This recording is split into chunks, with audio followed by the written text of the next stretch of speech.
Doctor Aamir Liaquat صاحب، آج اسلام آباد میں بہت جید علماء اور مشائخ کی کانفرنس تھی. آپ نے بھی اس کانفرنس سے خطاب کیا. تو اس کانفرنس میں ڈرون حملے کے بارے میں اور طالبان کے ساتھ مذاکرات کے حوالے سے کیا بات ہوئی؟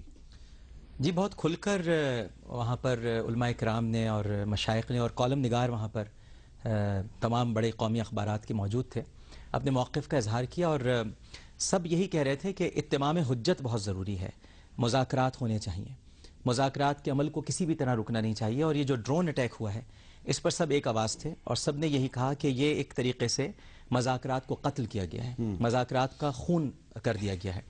اور یہ ویسے بھی بہت ضروری ہے کیونکہ دیکھیے آپ جب تک یہ اتمام حجت نہیں ہوگا، میں سوال یہ کرتا ہوں جو کہتے ہیں کہ آپ مذاکرات نہیں کیجئے، آپ آپریشن کر دیجئے. سوال یہ کہ اگر آپریشن ناکام ہو گیا تو پھر کیا ہوگا؟ اس کے بعد کیا حل ہے؟ عمران نے آج کہا ہے اچھا ہاؤس میں یہ ایگزیکٹلی یہی کہا ہے. پھر کیا ہوگا؟ اگر آپریشن ناکام ہو گیا تو پھر کیا ہوگا؟ تو یہ جو خان صاحب نے بھی بات کی ہے، یہ ہمیں ویسے بھی یہ پوری دنیا کو بتانا چاہیے کہ دیکھیے یہ ایسے تو نہیں بنے نا گلے کاٹنے والے. یہ پہلے تو آپ نے ڈالر دے کر ان کو بنایا، پھر اس کے بعد آپ نے ان کو تیار کیا، پھر آپ ان سے یو ٹرن لے کر دور ہو گئے، اب وہ قتل و غارت کرتے پھر رہے ہیں. لیکن اب آپ کم از کم اتمام حجت تو کیجئے، مذاکرات تو کیجئے، اس کے بعد جو بھی نتیجہ ہو پھر بعد میں دیکھا جائے گا. لیکن اگر آپ مذاکرات ہی نہیں کرتے ہیں اور پھر یہ دیکھیے کہ ہمارا ملک ہے، ہماری قومی غیرت ہے، ہماری خود مختاری ہے، ہماری حکومت مذاکرات کرنے جا رہی ہے. چودھری نثار صاحب کی کوشش ہے، میں ان کو خراج تحسین پیش کرتا ہوں. عمران خان صاحب کی جماعت ہے جو ہمیشہ آگے بڑھ کر اس کو ہمیشہ انہوں نے سپورٹ کیا ہے، اور اچانک ایک ڈرون ہو جاتا ہے. یہ کوئی وقت تھا؟ اچھا ایک سوال ہے میرا آپ سے. حتیٰ کہ کارزائی صاحب نے بھی کہا ہے کہ یہ بے وقت تھا. اچھا ایک میرا سوال ہے، کیونکہ میں صحافی ہوں، میرا کام ہے سوال اٹھانا. آپ نے قومی غیرت کی اور خود مختاری کی بات کی، تو ایک ایسا شخص حکیم اللہ محسود جس کے سر پہ حکومت پاکستان نے خود 9 کروڑ روپے کا انعام مقرر کیا ہوا ہے، اس شخص کو جب امریکہ ایک ڈرون حملے میں قتل کر دیتا ہے تو اس پہ ہمارے وزیر داخلہ اس کی مذمت کرتے ہیں. تو کیا یہ ضروری نہیں تھا کہ جب آپ اس کے ساتھ مذاکرات کا عمل شروع کر رہے تھے تو کم از کم آپ اپنی ٹرانسپیرنسی کے لیے کم از کم یہ جو ہیڈ منی تھی یہ ختم کر دیتے؟ کرنی چاہیے تھی. دیکھیے صلح حدیبیہ کی سب بڑی مثالیں دیتے ہیں اور دیتے تھکتے نہیں ہیں. سہیل بن عمر جو تھا، جو کفار کی طرف سے مذاکرات کرنے آیا تھا، اس نے جنگ بدر میں سب سے زیادہ مسلمانوں کا خون بہایا تھا. لیکن یہ اس وقت کہا گیا تھا اس سے کیوں بات کی جائے، یہ تو ہمارا قاتل ہے. لیکن نبی کریم صلی اللہ علیہ وآلہ وسلم نے اس سے بات چیت کی تھی، تو ہیڈ منی ہٹا دینی چاہیے تھی. یہ تو ایک گڈ ول جیسچر ہوتا، آپ بات چیت تو کرتے، اس میں کوئی حرج نہیں تھا، لیکن بات کرنا ضروری تھی تاکہ اس کے بعد پھر آپ فیصلہ کریں نا اب کیا کرنے جانا. اچھا ڈاکٹر عامر لیاقت صاحب، عابد شیر علی صاحب نے کہا کہ نیگیٹو اثرات مرتب ہوں گے اگر نیٹو کی سپلائی لائن معطل ہوتی ہے. برجیز طاہر صاحب نے کہا کہ امریکہ سپر پاور ہے، ہماری کوئی حیثیت نہیں ہے. تو اگر یہ نیٹو سپلائی لائن بند ہوتی ہے تو حکومت کے کچھ وزراء کو یقین نہیں ہے کہ ڈرون حملے بند ہو جائیں گے، آپ کیا کہتے ہیں؟ دیکھیے نیٹو سپلائی لائن کے بند ہونے سے ڈرون حملے رک جائیں گے یہ تو حامد میر صاحب نہیں ہوگا، یہ تو طے شدہ بات ہے. لیکن ایک ہوتی ہے آپ کی قومی غیرت، ایک ہوتا ہے کہ بھئی آپ کو بھی کچھ فیصلے کرنے آتے ہیں. آج عمران خان نے کہا ہے کہ اگر آج ہم نے سٹینڈ لے لیا تو شاید ہم ایک قوم بن جائیں. صحیح کہا انہوں نے، اس لیے کہ اگر عمران خان صاحب یہ سٹینڈ لینے جا رہے ہیں اور ان کو سپورٹ اگر فضل الرحمان صاحب بھی کر رہے ہیں، نواز شریف صاحب بھی کر رہے ہیں، تو اس مرتبہ نیٹو سپلائی پوری قوم کی طرف سے بند ہونے جائے گی. پہلے تو شاید ایک یک طرفہ فیصلہ آپ کہا جا سکتا تھا، لیکن اب تو سب لوگ اکٹھے ہو کر کہہ رہے ہوں گے کہ جی ہم نہیں، پہلے بھی سب نے مشترکہ فیصلہ کیا تھا اور پھر کھولنے پہ بھی سب نے مشترکہ فیصلہ کیا. ہاں لیکن اس وقت کی پارلیمنٹ اور اس وقت کی پارلیمنٹ میں فرق یہ ہے کہ اس پارلیمنٹ میں عمران خان موجود ہیں، ان کی جماعت موجود ہے، شاہ محمود صاحب موجود ہیں، اور پھر چودھری نثار صاحب خود مذاکرات کا حصہ رہے ہیں. تو اب ذرا فرق، کیونکہ چودھری صاحب نے تو کل یہ بھی کہہ دیا نا اب ہم ذرا امریکہ سے دوسرے انداز میں بات کریں گے، ہم اپنے تعلقات پر نظر ثانی کریں گے. یہ پہلے کسی وزیر نے بات کہی نہیں. لیکن عامر لیاقت صاحب، آپ کا کیا خیال ہے کہ یہ ابھی بھی کوئی ملی بھگت ہو رہی ہے، کوئی ڈبل گیم ہو رہی ہے؟ نہیں مجھے نہیں لگتا، کیونکہ دیکھیے یہ بیٹھے نا مخدوم صاحب، ان کی پارٹی چیک کر رہی ہے. چیک جو اس وقت ہو رہا ہے نا وہ بہت خطرناک ہے. تو مجھے نہیں لگتا کہ یہ کوئی اس وقت ملی بھگت ہوگی، بلکہ میں یہ ضرور کہوں گا کہ اس وقت سب ایک پیج پر آ رہے ہیں آہستہ آہستہ.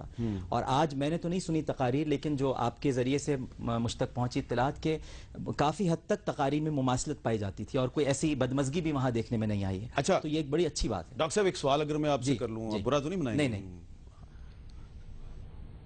آپ نے کچھ عرصہ پہلے ایک خودکش حملہ ہوا تو اس میں بڑے بے گناہ لوگ مارے گئے، تو آپ نے ان طالبان کو خارجی قرار دیا، خوارج. تو آپ ان کو خارجی بھی قرار دیتے ہیں, آپ کہتے ہیں ان سے مذاکرات بھی کرو. خارجی تو یہ ہیں, خوارج تو ہیں, ان کی ساری نشانیاں خوارج جیسی ہیں. کیا ہوتے ہیں خارجی کی نشانی یہ ہوتی ہے کہ وہ اپنے آپ کو سب سے بہترین مسلمان سمجھتا ہے, اور قرآن بھی پڑھتا ہے, نماز بھی پڑھتا ہے, کثرت سے سر منڈاتے ہیں, ٹخنے اوپر رکھتے ہیں, شلواریں ساری حدیث کے اندر موجود ہیں, لیکن قرآن ان کے دل سے اس طرح سے اتر جاتا ہے جیسے تیر شکار کے پار ہو جاتا ہے. یہ اپنے سوا کسی کو اچھا مسلمان ہی نہیں سمجھتے, ہم سب کافر ہیں ان کے نزدیک. تو خارجی تو یہ ہیں, ان کی ساری نشانیاں خارجیوں جیسی ہیں. لیکن اس کے باوجود حضرت علی کرم اللہ وجہہ الکریم نے خارجیوں سے بھی مذاکرات کیے تھے. اچھا, نہروان کے موقع پر خارجیوں سے بھی مذاکرات ہوئے ہیں. تو ہم یہ کہتے ہیں کہ جس طرح ہم نے میلاد کے شہداء کو بھلایا, میلاد کے شہداء آپ کو یاد ہوگا نشتر پارک میں میلاد کے شہداء تھے, اس کے علاوہ ہم نے مدارس کے شہداء کو بھلایا, ہم نے مساجد کے شہداء کو فراموش کیا, ہم نے امام بارگاہوں اور جتنے جلوس تھے ان پر آپ نے حملے کیا, سب کو فراموش کیا, اسکولوں کے لوگ آپ نے بازاروں پہ حملے کیے, ہم نے سب فراموش کیا. ٹی ٹی پی والوں, آپ ایک حکیم اللہ محسود کو فراموش کر دو, چھوڑ دو. کیوں ریجڈ ہو گئے ہو کہ نہیں کریں گے مذاکرات؟ آ جاؤ کرو بات چیت. ہم نے بھی تو بہت کچھ بھلایا ہے, ہم نے بھی تو لاکھوں لاشیں بھلا دیں جو آپ نے گرا دیں, سینکڑوں درجنوں آپ نے مار دیے. تو آپ خارجی ہیں, ہم آپ سے مذاکرات کے لیے تیار ہیں, لیکن مذاکرات ہر ایک سے ہوتے ہیں.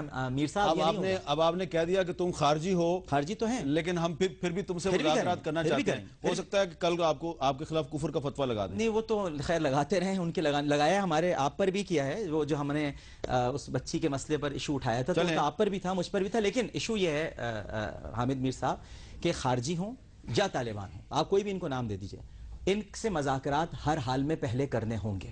اس کے بعد یہ طے ہوگا کہ آپ آپریشن کرتے ہیں کہ نہیں کرتے, یہ آپ کو ان سے کرنا پڑے گا. اچھا ڈاکٹر عامر لیاقت صاحب, اب طالبان تو کہہ رہے ہیں جی کہ ہم حکومت سے مذاکرات نہیں کریں گے. آپ نے اپیل کیا کہ نہیں بھائی, آپ حکیم اللہ محسود کا جو نقصان ہے اس کو فراموش کر دیں اور مذاکرات کی طرف آئیں. خدا نہ خواستہ وہ پھر یہ پرتشدد کاروائیاں کرتے ہیں, پھر لوگ کہیں گے یار یہ تو نہ آئین کو مانتے ہیں, بے گناہ لوگوں کو قتل کرتے ہیں, ان کے ساتھ مذاکرات کیوں کیے جاتے ہیں؟ تو آپ ماشاءاللہ آج علم کے سمندر میں ہمیں غوطے لگوا رہے ہیں, ہر میرے سوال کا آپ کے پاس جواب ہے, آپ اسلام کی تاریخ سے کوئی نہ کوئی جواب نکال کے لے آتے ہیں. اس کا کیا جواب ہے؟ یہ آئین کو نہیں مانتے, یہ معصوم لوگوں کو قتل کر رہے ہیں, تو ان کے ساتھ کیوں مذاکرات کریں؟ حامد میر صاحب, اگر یہ آئین کو نہیں مانتے تب بھی ان سے مذاکرات ہمیں کرنے ہوں گے. اور میں بہت سیدھی سی آپ کو مثال دے دیتا ہوں, صلح حدیبیہ کی آپ کو دوں گا. جب معاہدہ ہو گیا تھا, شرائط لکھ دی گئی تھیں, تو اس وقت دو طرفہ ظاہر کہ کفار کی طرف سے سہیل بن عمرو تھا اور مسلمانوں کی طرف سے نبی کریم صلی اللہ علیہ وآلہ وسلم. تو جب دستخط کا وقت آیا, شاہ صاحب جانتے ہیں کہ جب معاہدے ہوتے ہیں تو دو طرف سے دستخط کیے جاتے ہیں. تو دستخط کا وقت آیا تو وہاں سے لکھا گیا کہ یہ معاہدہ اہل قریش کی طرف سے سہیل بن عمرو نے کیا ہے, اور ادھر سے لکھا گیا کہ یہ معاہدہ محمد مصطفیٰ رسول اللہ صلی اللہ علیہ وآلہ وسلم نے کیا ہے اہل مدینہ کی طرف سے. تو سہیل بن عمرو نے کہا وہی بات جو طالبان کہتے ہیں. طالبان کہتے ہیں اگر ہم آئین مان لیں تو پھر مذاکرات کس بات کے؟ تو سہیل بن عمرو نے کہا کہ اگر ہم تمہیں رسول مان لیں تو پھر معاہدہ کس بات کا؟ ہمارا جھگڑا یہی تو ہے کہ ہم تمہیں رسول نہیں مانتے. تو نبی کریم صلی اللہ علیہ وآلہ وسلم نے اس پر ارشاد فرمایا جہاں رسول اللہ لکھا ہے وہ کاٹ دیا جائے تاکہ ان سے بات چیت کی جائے. تو آپ نے حضرت علی سے کہا, حضرت عمر سے کہا, دونوں نے نہیں کاٹا. آپ خود آگے بڑھے اور آپ نے رسول اللہ جہاں لکھا تھا وہ کاٹا تاکہ معاہدہ کمپلیٹ ہو جائے. کیونکہ آنے والے اگلے برس میں آپ دیکھ رہے تھے کہ اس معاہدے کے بعد فتح مکہ ہونے والی ہے. تو میں پھر عرض کروں گا کہ وہ آئین نہیں مانتے تب بھی آپ مذاکرات کریں, اور اگر آپ کر لیتے ہیں اور پھر بھی یہ نہیں اس معاہدے کو لے کر چلتے ہیں تو پھر فتح مکہ تو موجود ہے نا. اور میں ایک اپیل, آپ نے چونکہ مجھ سے کہا اور شاہ صاحب نے بھی اس وقت توجہ دلائی ہے, میں طالبان سے, تحریک طالبان پاکستان کی قیادت سے میں ہاتھ جوڑ کر ان سے درخواست کروں گا کہ محرم الحرام کے مہینے کا خیال کریں, اس کی حرمت کو پامال نہ کریں, کیونکہ محرم کا مطلب ہی حرمت کا مہینہ ہے, اور حرمت کے مہینے میں لڑائیاں نہیں کی جاتی ہیں, قتل و غارت نہیں ہوتی ہے. تو خیال کریں. اگر وہ اپنے آپ کو بہت زیادہ مسلمان سمجھتے ہیں, ہم سے بہتر مسلمان سمجھتے ہیں, تو انہیں اس کی خبر ہوگی. خدا کے واسطے یہ اپنے حملے روک دیں.